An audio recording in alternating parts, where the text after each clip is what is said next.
एक आदमी की सनक और बौखलाहट ने इस देश को उस कगार पर लाकर आज खड़ा कर दिया है कि हमारी पहचान पर सवाल उठ रहा है, हमारे नाम पर फप्तियां कसी जा रही हैं, सोशल मीडिया में और मीडिया में जोक्स चल रहे हैं, चुटकुले बनाए जा रहे हैं इंडिया और भारत को लेकर। यह आपकी सनक और आपकी नफरत का नतीजा है मोदी जी। मुझे पता है कि आप इंडिया से डरते हैं, मुझे पता है कि आप अपने विपक्ष से नफरत करते हैं, लेकिन हमसे नफरत करते तो आप दुश्मनी देश से निभाने लगे। इस देश को हम लोग अपनी मां कहते हैं और मां के नाम के साथ खिलवाड़ कौन करता है? आपने तो वो दुष्कर्म भी करके दिखा दिया। इस देश में एक संविधान है और उस संविधान के आर्टिकल 1 ने हमें पहचान दी है भारत की, हमें पहचान दी है इंडिया की। और आपके ये जो कुत्सित प्रयास है हमारी पहचान के साथ खिलवाड़ करने का, वो असल में इस संविधान को बदलने के आपके दुष्कर्म का नतीजा है। आप चाहते हैं कि आप बाबा साहेब का बनाया हुआ यह संविधान बदल दीजिए, लेकिन ऐसा हो नहीं पाएगा, क्योंकि आप भी जानते हैं और मैं भी जानती हूं कि राज्यसभा में आपके पास 2/3 बहुमत नहीं है, तो आप संविधान बदल नहीं पाएंगे। तो यह शगुफा क्यों छोड़ा गया? यह शगुफा इसलिए छोड़ा गया जिससे आपके भक्त और आपका चरण चुंबक मीडिया इसी पर डिबेट करता रहे। वो अडानी के महा स्कैम पर आपसे सवाल ना पूछे, महंगाई पर चर्चा ना करे, बेरोजगारी पर बात ना करे, आर्थिक असमानता पर बात ना करे, आज भी जलते हुए मणिपुर पर सवाल ना उठाए। इसलिए आप रह रहकर एक एक शगुफा छोड़ते रहते हैं। लेकिन क्योंकि आपने भारत और इंडिया का शगुफा छोड़ ही दिया है, तो 2-4 बातें कह देती हूं। 100 रुपए का पेट्रोल इंडिया भी खरीद रहा है, 100 ही रुपए का पेट्रोल भारत भी खरीद रहा है।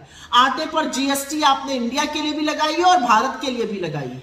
बेरोजगारी से इस देश का युवा इंडिया में भी जूझ रहा है और भारत में भी जूझ रहा है। आर्थिक असमानता से लोग त्रस्त है इंडिया में भी और लोग त्रस्त है भारत में भी। जलते हुए मणिपुर को देखकर इंडिया भी कांप उठता है और जलते हुए मणिपुर को देखकर भारत की आत्मा भी सिहर जाती है। और अडानी के आपके नाक के नीचे पनपते हुए महाघोटाले पर इंडिया भी सवाल उठाता है और भारत भी आपसे जवाब चाहता है।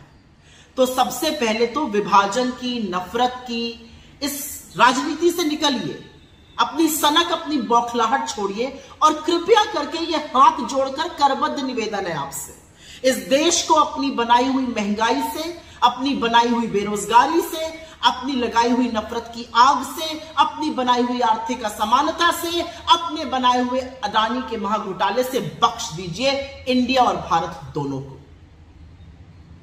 और आप किससे मुकाबला करने चले हैं? आप इंडिया बनाम भारत करिएगा।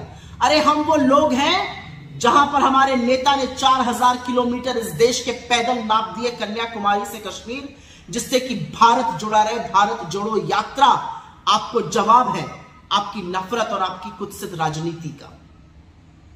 और जब हम कहते हैं जुड़ेगा भारत और जीतेगा इंडिया, तो आपकी बौखलाहट, आपकी घबराहट स्वाभाविक है।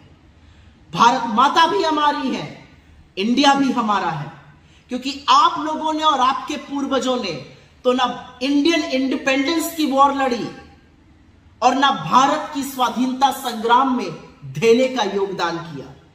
आप तब भी अंग्रेजों के साथ खड़े थे और तब भी कंस्पिरेसी करते थे। आज भी इस देश के 140 करोड़ लोगों के खिलाफ आपके ये जो प्रयास हैं वो कंस्पिरेसी है, वो साजिश है, वो षड्यंत्र है लोगों के खिलाफ, लोगों को उनके मुद्दों से विमुख रखने का। जाते जाते एक ही बात कहूंगी मोदी जी, जिसके दिल में अपने देश के लिए प्यार है, जिसका दिल इस देश के लिए धड़कता है, उसको आप किसी भी नाम से बुलाइए, उसका दिल, उसका जमीर हिंदुस्तान के लिए है, इंडिया के लिए है, भारत के लिए है। और ये असलियत ना आप समझ सकते हैं ना आप बदल सकते हैं, क्योंकि आप एक घबराए, बौखलाए, डरे हुए और सन की तानाशाह से ज्यादा अब कुछ नहीं रह गए। ಇಂತಹ ಹಲವು ಸುದ್ದಿ ಮಾಹಿತಿ ವಿಶ್ಲೇಷಣೆಗಾಗಿ ಸನ್ಮಾರ್ಗ ನ್ಯೂಸ್ ಸಬ್ಸ್ಕ್ರೈಬ್ ಮಾಡಿ. ನಿರಂತರ ನೋಟಿಫಿಕೇಶನ್ ಪಡೆಯಲು ಬೆಲ್ ಐಕಾನ್ ಒತ್ತಲು ಮರೆಯದಿರಿ.